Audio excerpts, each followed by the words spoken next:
This channel does not promote any violent, harmful, or illegal activities. All content provided by this channel is meant for an educational purpose only. একজন IPS চাকরি ছেড়ে তৃণমূল কংগ্রেসে প্রার্থী হয়েছেন। এবার আরেকজন IPS তিনিও রাজনীতির ময়দানে। কোচবিহারের প্রাক্তন এসপি দেবাশিস ধর বীরভূম কেন্দ্রে বিজেপির প্রার্থী।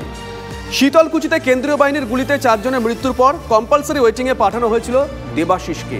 তাই তার নাম প্রার্থী হিসেবে ঘোষণা করতেই শুরু হয়েছে রাজনৈতিক জলখোলা। ঠিক 3 বছর আগে বিধানসভা নির্বাচনের দিন রক্ত ঝরে কোচবিহারের শীতলকুচিতে। কেন্দ্রীয় বাহিনীর গুলিতে প্রাণ যায় 4 জনের। গোড়া থেকে বিজেপির দিকে আঙুল তুলেছিলেন মুখ্যমন্ত্রী মমতা বন্দ্যোপাধ্যায়। কাঠগড়ায় তোলেন কোচবিহারের তৎকালীন পুলিশ সুপারকেও। আর প্ল্যান করে প্রথমে একটা মেয়ে দৌড়ে এসছে, পুরো বিজেপি প্ল্যান করেছে এসপির সাথে বসে। এটা তদন্ত আমি তো করবই। টোটাল টপ প্ল্যানিং করেছে ভারতবর্ষের হোম মিনিস্টার অমিত শাহ, প্রধানমন্ত্রী জানে।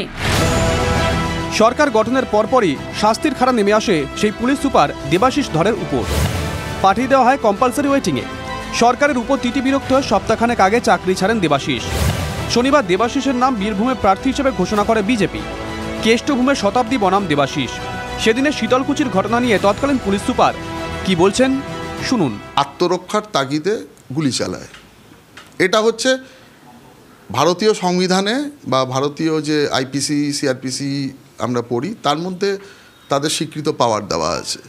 এবং যে পরিস্থিতি সেদিন ঘটনা ঘটেছিল, যথেষ্ট পরিমাণে ভায়োলেন্স হয়েছিল সেখানে, ঠিক আছে। বহু গ্রামবাসী তাদের উপরে অ্যাটাক করেছিল। পরে যেটা দেখা গেছিল, একজন গ্রামবাসী পাশের বুথের ভোটার 2.5 কিলোমিটার দূরে, তিনি ওখানে ভোট দিয়ে এখানে চলে এসেছিলেন, ওই প্রেমাইসের মধ্যে ছিলেন।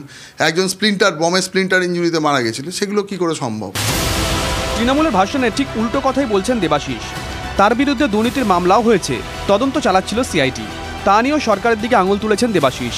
সিআইডি দুর্নীতি ওরকমভাবেই আছে। আমাকে বলেছিল যা যা ডকুমেন্টেশন আমি সব জমা দিয়ে, ওনাদের কাছেই ছিল, যা হিসাব ভুল করেছিল এবং যা যা ডকুমেন্টেশন সব জমা দিয়ে চলে এসেছি। এবং 6 মাসে মামলা শেষ করার কথা, 2 বছর হয়ে গেছে। বীরভূমের মতন জেলায় প্রার্থী পারবেন কি শতাব্দীকে হারাতে? অনুব্রতর উন্নয়নের পাল্টা উন্নয়ন আমার যেটা থাকবে সেটা মানুষের উন্নয়ন। দেখুন, আমরা কেউই তার ঊর্ধ্বে নই। মা তারা আমাকে নির্বাচিত করে ওখানে পাঠিয়েছেন, ফলে এই সিটে লড়ার জন্য আমি নির্বাচিত হয়েছি। আমার উন্নয়ন হচ্ছে মাকে জগৎ সভায় প্রতিষ্ঠা করা। তৃণমূল পাত্তা দিতে নারাজ। কারুর বিরুদ্ধে কোনো প্রশাসনিক যদি কোনো ব্যবস্থা থাকে, তো তার সঙ্গে ভোটকে মেলাবার কি কারণ আছে? উনি ভোটে দাঁড়িয়েছেন, উনি মানুষের কাছে যাবেন। প্রার্থীদের দিতেই হবে, কাউকে না কাউকে আসতেই হবে। তো ভালো, প্রার্থীকে ওয়েলকাম। শতাব্দী রায় 4র্থবার জিতবেন, তো ওনার মনে হয়েছে উনি সেখানে শতাব্দীর আসনে তার প্রথম ভোটের পরাজয়ের অভিজ্ঞতা অনুধাবন করতে যাবেন, গিয়েছেন। দেখুন, দেবাশিস ধরের সঙ্গে যা হয়েছিল এটা পশ্চিমবঙ্গের প্রত্যেকটি মানুষের জানা। পরিস্থিতির বাধ্যবাধকতায় কোন বিপরীত অবস্থায়, কঠিন পরিস্থিতিতে আজকে সেদিন নিরাপত্তা রক্ষীদের গুলি চালাতে হয়েছিল, সেটাও কিন্তু আজকে মানুষের সামনে তদন্তের মধ্যে দিয়ে স্পষ্ট হয়েছে। সেখানে দেবাশিস ধরকে কার্যত একটা বলির পাঠা করা হয়েছিল। চাকরি ছেড়ে মালদা উত্তরে তৃণমূল কংগ্রেস প্রার্থী হয়েছেন প্রসূন বন্দ্যোপাধ্যায়। এবার আরও এক অবসরপ্রাপ্ত আইপিএস নেমে পড়লেন ভোটের ময়দানে। বাকযুদ্ধ আরও বাড়ল বলে। সিজার মণ্ডলের রিপোর্ট, TV9 বাংলা।